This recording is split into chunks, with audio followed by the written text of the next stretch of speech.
یہ ایک سوال آیا ہے کہ اللہ تعالیٰ کی ذات عالم ہے، معصومین بھی عالم ہیں،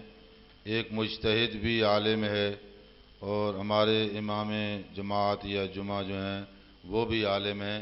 تو یہ علم کا لفظ جو ان سب کے لیے بولا جاتا ہے، کیا ایک معنی میں ہے یا الگ الگ معنوں میں؟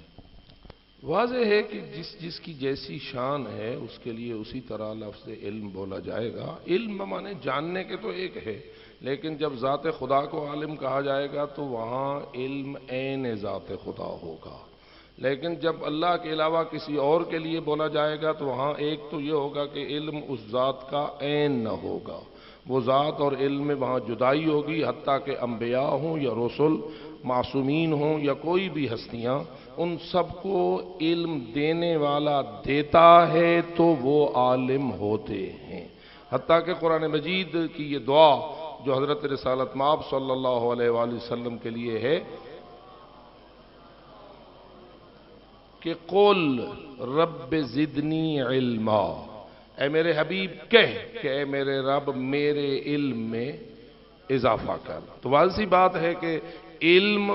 آتا ہے تو ہوتا ہے۔ معصومین کا اور غیر معصومین کا فرق یہ ہے کہ غیر معصومین علم کسب کرتے ہیں، معصومین کو علم وہبی ملتا ہے۔